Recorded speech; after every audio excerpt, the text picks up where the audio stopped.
The episode begins with Mio Saimori describing her painful life using analogies. She believes that her existence was never needed in this world, but that changed when she met a man.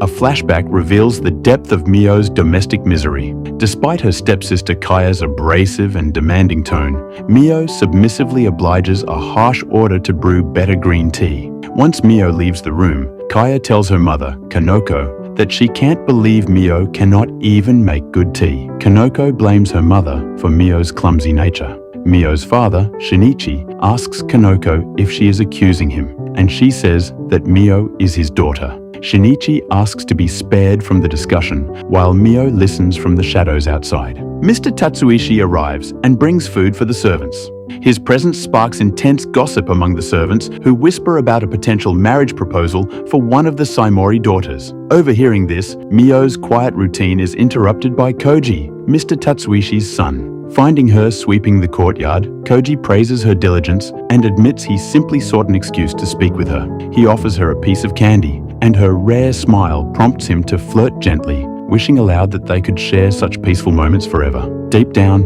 Koji harbors a desperate wish to rescue Mio from her miserable life. In stark contrast to Mio's isolation, Kaya easily manipulates Shinichi into funding multiple new kimonos for school. When Shinichi finally notices Mio, it is only to demand what she does all day. Upon hearing that she handles the chores, he coldly orders her to remain available in the coming days. Mio falls asleep, wishing her father didn't treat her like a servant. Later, Kaya discovers Mio washing dishes with dirt smudged across her face, taking the opportunity to mock her shabby appearance before sauntering away. Mio spots Koji outdoors while sweeping. Koji says he has important matters to discuss with Shinichi, including his reason for wearing Western-themed clothing.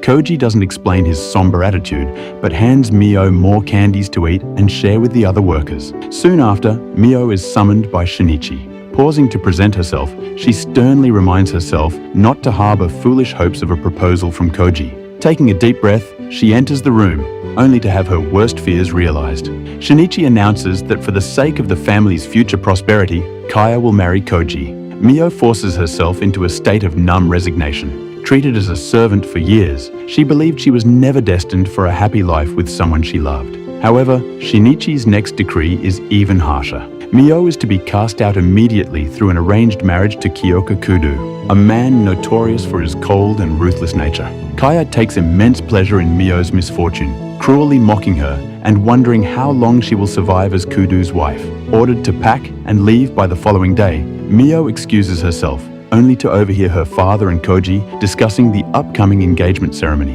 Koji later finds Mio standing helpless in the pouring rain, his heart breaking for her. A flashback shows Koji arguing with his father about his marriage. His father tells him that it is to help Mio leave the house, as she would be happier.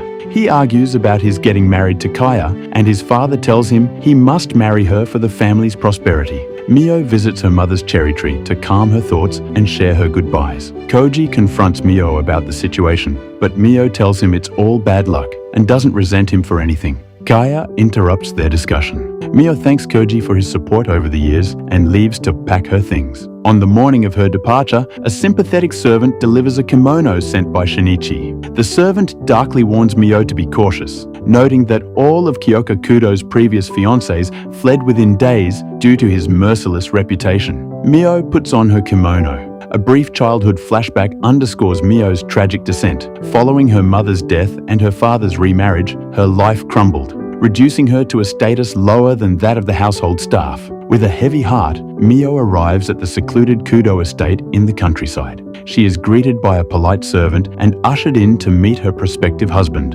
Upon her entrance, Kyoka Kudo demands to know how long she intends to keep her head bowed. Once she lifts her head, she feels a lot more hopeful about her life. Kyoka Kudo explains his household rules to Mio Saimori. Afterward, Yuri shows Mio to her quarters and tells Mio that Kyoka is a kind-hearted gentleman despite the rumors. As Mio sleeps, she questions if Kyoka believes that she has supernatural powers since she was born into the Saimori family. Her dreams drift back to a childhood trial. Her father tested whether they were born with spirit sight. Kaya is frightened of the grotesqueries originating from Shinichi's box. Shinichi congratulates Kaya for seeing the spirits and says she'll possibly obtain supernatural powers one day. 6 months later, Kaya's abilities grow stronger, while Mio remained completely blind to the supernatural world. Mio talks to Hana and lets out her frustrations with her family. She feels unwanted because of the ways they belittle and mistreat her. Mio wakes up from her dream and plans to be useful to Kyoka and Yuri. She slips into the kitchen to prepare breakfast. When Yuri discovers her, Mio frantically apologizes for acting without permission. However, Yuri warmly reassures her, thanking Mio for the help and asking if she would mind finishing breakfast so Yuri can attend to other chores. Mio gladly accepts the task. When Kyoka awakens, Yuri serves him the meal Mio prepared. Sensing her anxiety, Kyoka commands Mio to eat first. Paralyzed by fear, Mio fails to respond. Misinterpreting her silence as guilt, a suspicious Kyoka refuses to touch the food, coldly accusing her of attempting to poison him. Ordering her to try harder next time, he leaves the room, leaving Mio devastated.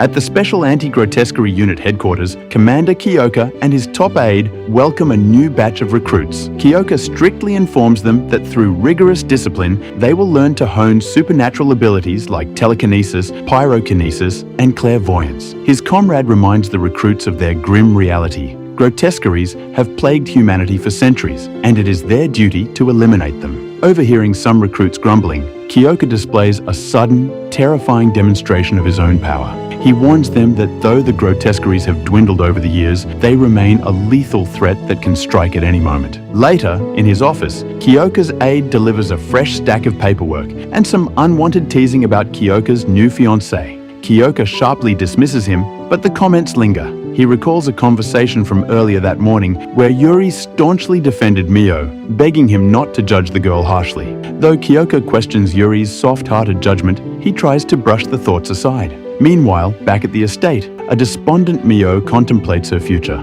wondering if she should spare everyone the trouble and simply leave the Kudu household.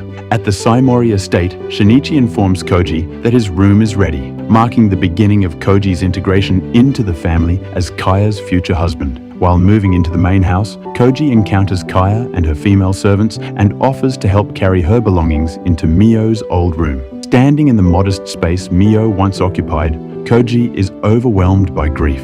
He silently vows that he still holds Mio close to his heart, desperately wishing if there's anything he can still do for her. That evening, Mio greets Kyoka upon his return, bowing low and apologizing profusely for the morning's disaster. She informs him that Yuri prepared dinner this time, quietly adding that she promises there is no poison in it. Softening slightly, Kyoka admits he doesn't suspect her of malice. He was merely guarded against food prepared by a stranger. As he dines, he notices the food has grown cold and casually mentions it, prompting Mio to launch into a flurry of frantic apologies. Frustrated by her low self-esteem, Kyoka tells her to stop apologizing and asks why she isn't eating. Mio claims she has no appetite. When she eagerly offers to prepare his bath to make up for her shortcomings, Kyoka bluntly tells her not to bother and to stop doing unnecessary things, a rejection that leaves Mio feeling entirely worthless.